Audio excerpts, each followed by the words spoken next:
ரசம் வைக்க போகிறோம் இன்றைக்கி.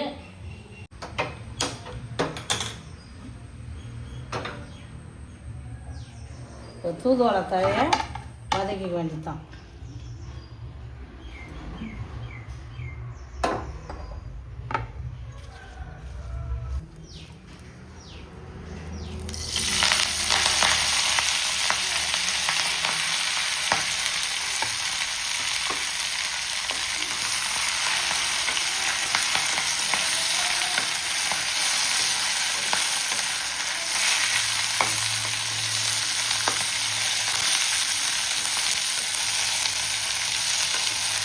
அதில் நல்லா வதக்கிடுது போட்டு அரைச்சிக்கலாம். அது என்னென்ன பொருள் போட்டு வதக்கலாம் மிக்ஸ் பண்ணி அரைச்சிக்க வேண்டியது தான்.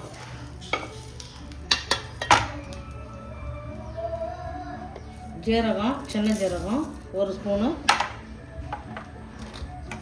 மிளகு கூட இருக்கலாம் 1 ஸ்பூனு கூட, 1 வரமிளகாய், பூண்டு ஒரு 10 பல்லி எல்லாம் மிக்ஸ் பண்ணி ஆட் பண்ணிக்கலாம்.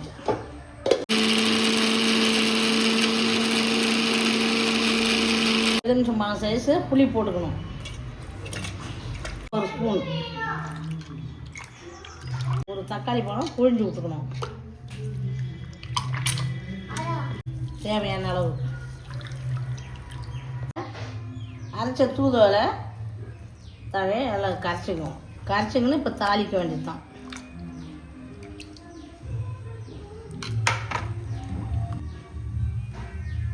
எண்ணெயை திட்டமாக ஊற்றிக்கணும்.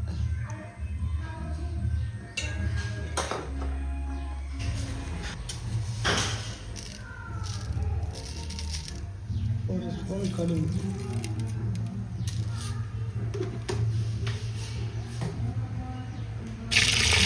பொரிஞ்சிடுது. கருவேப்பிலையை போட்டுக்கணும். 2 குண்டு மிளகாய்,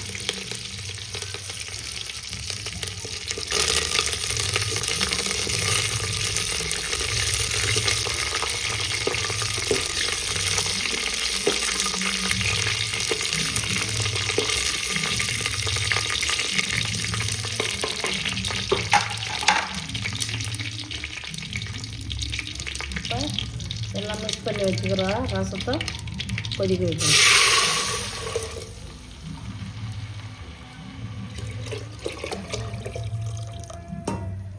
1.5 லிட்டர்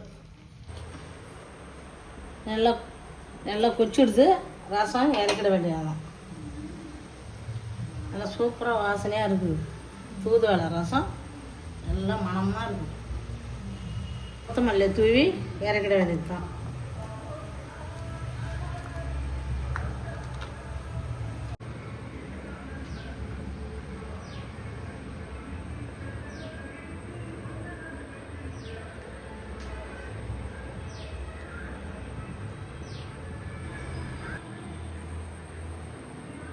தூதுவளை ரசம் இது மன்னரசு சேனலில் நான் செஞ்சுருக்கிறேன்.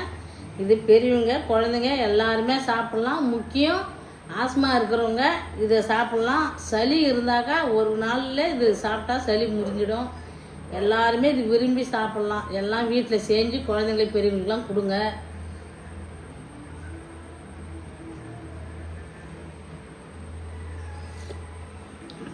சாதத்துலேயும் போட்டு சாப்பிட்லாம். இது ரசமாகவும் சூப்பாகவும் நினச்சி குடிக்கலாம். மறக்காம சர்ப்ரைஸ் பண்ணுங்க. தேங்க்யூ.